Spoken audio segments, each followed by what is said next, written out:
In the opening scene, we're introduced to a 21-year-old guy named Tim Lake, who resides in Cornwall, near the seas. He lives with his retired father, James, his busy mother, Mary, and his free-spirited younger sister, Catherine. Tim narrates that his family has a daily tradition of going to the beach for tea and enjoying movies in the yard every weekend, regardless of the weather. In the next scene, the family organizes a New Year's Eve celebration party, which Tim isn't particularly enthusiastic about. During the event, Tim and his best friend Jay accidentally stumble into a table, causing drinks and bottles to spill onto some guests. Later, Catherine hooks up with a man named Jimmy Kincaid, while a charming young blonde woman shows interest in Tim. When the countdown to midnight begins, the woman leans in to kiss Tim, but he instead shakes her hand and wishes her a happy new year. The woman is clearly disappointed by this, as others around them exchange kisses with their loved ones. For her, the ball that's dropping is blue. The next day, Tim is summoned by his father for a private conversation. As Tim has turned 21, James discloses a significant family secret to him, explaining that the men in their family possess the ability to travel back in time to moments that they have experienced before. Initially skeptical, Tim gradually realizes that his father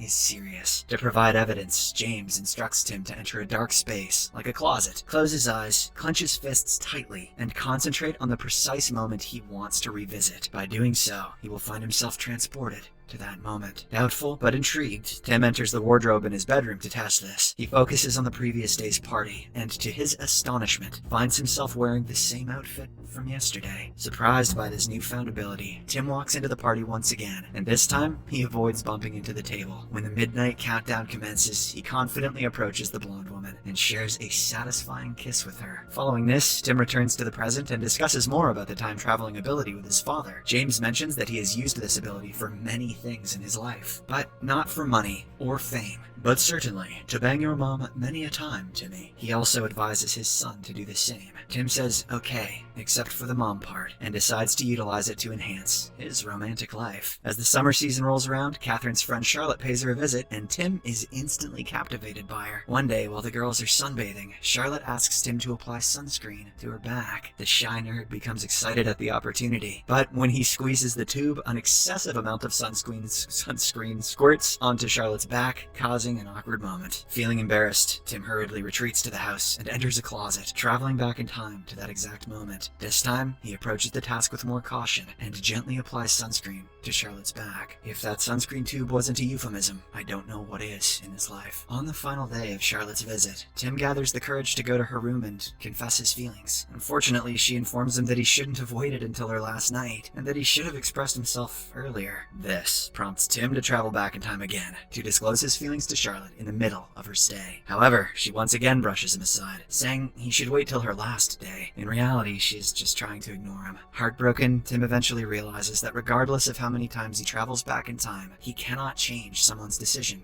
or feelings. After the summer vacation, Tim moves to London in order to pursue a career as a lawyer. He resides with Harry, an acquaintance of his father's who is a bitter and cynical playwright. Tim begins working at a law firm and befriends a young man named Rory, while also searching for a girlfriend. Unfortunately, luck doesn't favor Tim, and 6 months pass without any romantic prospects in his life. One evening, Tim and Jay visit a restaurant called Dans Le Noir, where they are paired up with blind dates in a dark room. During this unique experience, they meet two girls, Mary and Joanna. Tim spends the evening engaging in conversation with Mary, while Jay interacts with Joanna. Tim and Mary flirt in the darkness, and their conversation indicates that they're enjoying each other's company. Later, when they meet outside, Tim is captivated by Mary's beauty, even though she doesn't perceive herself as particularly attractive. Consequently, he manages to obtain her phone number before parting ways. Following this, Tim happily returns home, only to learn that Harry's new play went horribly wrong. It turns out the lead actor forgot his lines. Determined to help him, Tim travels back in time and attends Harry's ongoing play. When the actor struggles with his lines, Tim discreetly holds up cue cards from backstage, helping the actor to deliver his lines perfectly. As a result, the play goes smoothly, and eventually becomes a success. However, this action also leads to a big problem. When Tim attempts to contact Mary, he realizes that his time travel has erased the evening he spent with her. In a desperate attempt to gather information about Mary, he rushes to the Dans Le Noir restaurant, but his efforts prove fruitless. The next morning, Harry comes across a glowing review of his play in the newspaper. Coincidentally, Tim notices an advertisement featuring Kate Moss, triggering his memory of Mary's fascination with the famous celebrity. In light of this, Tim decides to visit an ongoing Kate Moss exhibition, hoping to find Mary there. After a week, she finally appears, and Tim seizes the opportunity to approach her. They reintroduce themselves and begin to reconnect, but Tim discovers that Mary now has a boyfriend. Consumed by jealousy, he starts probing for details about how they met, which turned out to be a party hosted by Joanna. Once Tim gets all the information he needs, he travels back in time to alter the course of events. In the next scene, he shows up at the party quite early and before the potential boyfriend arrives. He then approaches Mary, who is sitting near the window, and initiates a conversation. Although things go awkwardly for the first few moments, Tim manages to persuade her to leave the party and have dinner together, preventing her from meeting the new guy. Dude got cocked by Doctor Who and doesn't even know it. During their first date, Tim brings up the topic of Kate Moss, and as the conversation unfolds, he learns that Mary works for a book publisher. After an enjoyable dinner, Tim walks Mary home, and upon arrival, she invites him inside, where they start making out. Being their first time, it doesn't go smoothly. So, Tim remembers the sunscreen tube and decides to travel back in time to relive the experience, which turns out to be more satisfying. From that day onward, their relationship begins to blossom, and Tim eventually moves in with Mary. One fine day, Mary surprises Tim by informing him at the last minute that her parents are coming to visit from America. She emphasizes that he must avoid mentioning any intimate details about their relationship, as their parents are a bit conservative. But later, Tim foolishly blurts it all out, leading to an embarrassing situation. Feeling ashamed, Tim retreats to a nearby closet and travels back in time to rectify his mistake. After this alteration, the two share a meal with her parents, during which Mary admits her love for Tim. A few days later, Tim attends a play at a theater, where he notices Charlotte with her friend in the audience. After the play concludes, Tim approaches them to say hello. As the two talk, Charlotte reveals that she regrets rejecting his proposal earlier. She now wants to know him better, so she invites him for dinner. Tim happily accepts, but once they're done eating, Charlotte unexpectedly invites him to her place. Tim realizes that she wants to have coitus with him, so he politely declines and leaves. This encounter prompts Tim to realize the depth of his love for Mary, so he rushes back home and proposes to her in bed. Delighted,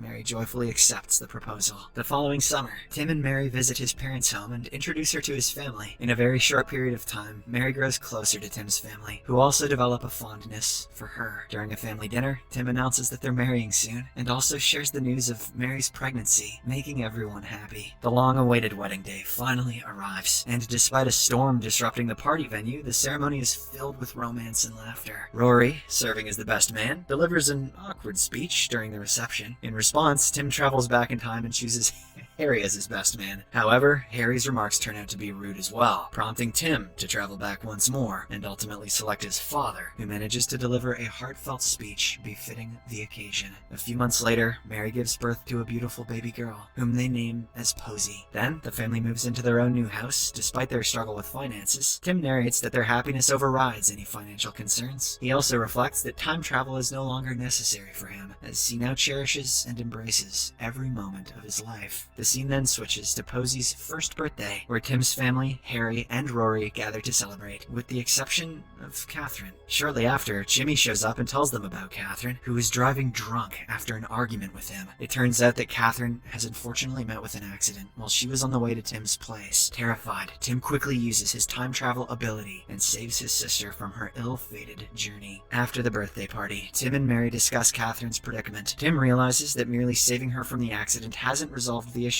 she faces, including problems with her boyfriend and her drinking habits. Therefore, he decides to intervene in her life to prevent further troubles. Tim then reveals his time-traveling secret to Catherine and takes her to a closet, intending to go back to the New Year's Eve party where she first met Jimmy. This time, he prevents her from approaching Jimmy, and they later see him showing interest in another girl. This makes Catherine realize that Jimmy is just a playboy, so she confronts him and punches him in the face. Poor Jimmy, who has no idea who the girl is, simply stares in disbelief. Following this, the siblings return to the present, where the entire situation has been modified, and Catherine now develops feelings for Jay. Her relationship with Jay proves to be much healthier compared to her previous one with Jimmy. Tim is relieved by this outcome and returns home. However, upon arrival, he shockingly discovers that Posy has never been born, and instead, he has a son. Concerned, Tim promptly travels back in time to the day of his child's birth to seek guidance from his father. James explains that they cannot alter events that transpired before their children's conception, ensuring that the exact child will still be conceived. This means that if Tim wishes to preserve Posy's existence, he cannot change anything that occurred prior to her birth. Therefore, Tim accepts that he cannot alter his sister's life by modifying her past and allows the accident to take place, ensuring Posey's birth. While Catherine is hospitalized, Tim and Mary remain by her side until she realizes that she must take responsibility for improving her own life. Mary suggests that she should date someone who treats her well, and Tim recommends Jay. Once Catherine is discharged from the hospital, Tim returns home and is overjoyed to reunite with his little girl. As he plays with Posey, he subtly indicates to Mary that they should have another child. Though initially hesitant, they ultimately welcome a baby boy into their lives 2 years later, completing their small, happy family. One evening, Tim and Mary prepare to go out for dinner with the latter's publisher. For this, Mary tries on multiple outfits, but feels dissatisfied, despite Tim assuring her that she looks beautiful in anything. Finally, Mary chooses the very first dress she tried on. After getting ready, they head downstairs, only to discover that their daughter has accidentally destroyed Mary's important manuscript. Tim contemplates using time travel to rectify the situation, but at the same time, they receive a phone call from Tim's mother, informing them that his father has been diagnosed with terminal cancer. Devastated by the news, Tim, Mary, and Catherine visit their parents' home. While there, Tim engages in a private conversation with his father, who explains that time travel cannot cure his illness, since undoing his smoking habit in the past would prevent Tim and Catherine from being conceived. James admits that he had been utilizing time travel to extend his life and spend more time with his family. With only a few weeks left to live, James tells Tim to live each day twice in order to be truly happy. First, with all the everyday tensions and worries, and the second time,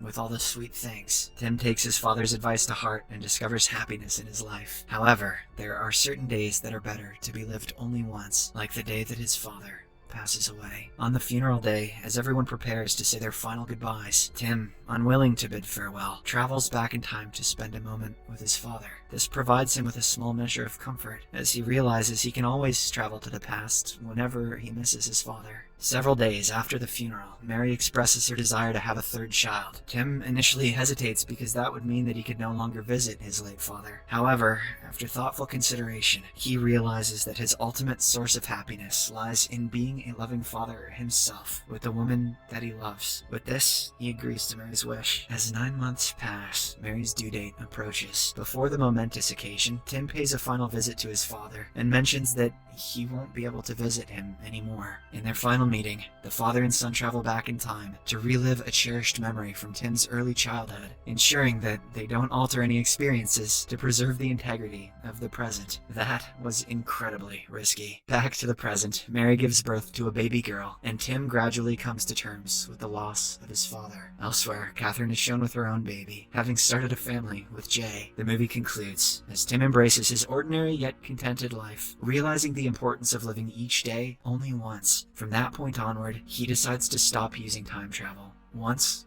and for all. It's a touching message, but if Timmy didn't have time traveling abilities, he'd have never been this happy. So, I'm not sure what I'm supposed to do with it.